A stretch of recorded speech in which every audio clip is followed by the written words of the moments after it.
Bhojpuri film जगत से जुड़ल हर ताजा तरीन खबर सबसे पहले जाने खातिर भोजपुरिया आर्यन चैनल के सब्सक्राइब कर ली और घंटी के जरूर दबाई। जय भोजपुरिया समाज। जी हाँ, तो आज आप लोग के बीच भोजपुरी के पावर स्टार पवन सिंह से जुड़ल नया एवं ताजा रिपोर्ट यानी बड़ी खबर लेकर मिली, जो उनकी कल परसों के फिर एक नया मीटिंग के दौरान नया खबर, जो उनकी विशेष जानकारी की रिपोर्ट। जी हाँ, पवन सिंह लगातार गजब के तैयारी कर फैंसों के बीच लगातार तहलका मचा अपन नया नया प्रोजेक्ट से, जिसमें कहल फिर बहुत एक और नया धमाका होकर बा, उनकी नया खुलासा लेके आयल बन। जी हाँ, तो सब कुछ आपसे डिटेल से बताएं, बस आप वीडियो के अंत तक देखिए।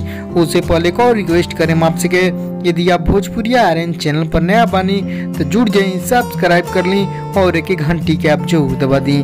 जी हाँ, तो चलिए आप दर्शक बताए नया ताजा रिपोर्ट, जो उनकी कहल जाओ तो लगातार खुश खबरी के ही रिपोर्ट बा। जी हाँ, ये जो नया मीटिंग भइल बा कल परसों के, वो उनके आरा घर में भइल बा, जो उनकी आरा सिटी में घर बा पवन सिंह के, वहाँ पे मीटिंग कर उनकी कहल सारा म्यूजिक टीम फिल्म टीम जो उनकी गजब के तैयारी कर फिर नया अपकमिंग प्रोजेक्ट के बारे में। जी हाँ, उनके नया अपकमिंग लिस्ट में कई बड़ा प्रोजेक्ट बा, जिसमें गाना तो गाना बा, फिल्म भी बा। जी हाँ, तो ये कहल ये गाना के ही तैयारी कर बा म्यूजिक टीम, जो उनकी रिपोर्ट मिलल। जी हाँ, तो गाना बा और वीडियो परफॉर्मेंस के तैयारी में आपसे भी धमाल मची, जो उनकी लगातार हिट परफॉर्मेंस धमाल मचल, जो उनकी विदेश तक भी हीरोइन के लाके भोजपुरी में पहली बार इतना इतिहास रचने रिकॉर्ड बनाने भोजपुरी स्टार के साथ। जी हाँ, भोजपुरी स्टार के साथ विदेशी कलाकार पहली बार आई धमाल मचल। अब कहल जाओ ई नया जो मीटिंग भइल बा, ई वीडियो परफॉर्मेंस यानी वीडियो शूट के ही लेके भइल बा, और ऑडियो तो शूट हो गइल बा, रिकॉर्डिंग हो चुकल बा और गाना आवेल बा, उहो बारे में चर्चा। जी हाँ, तो पवन सिंह इंटरनेशनल गाना भी लगातार आइला। अब कहले पवन सिंह नया जो मीटिंग भइल बा,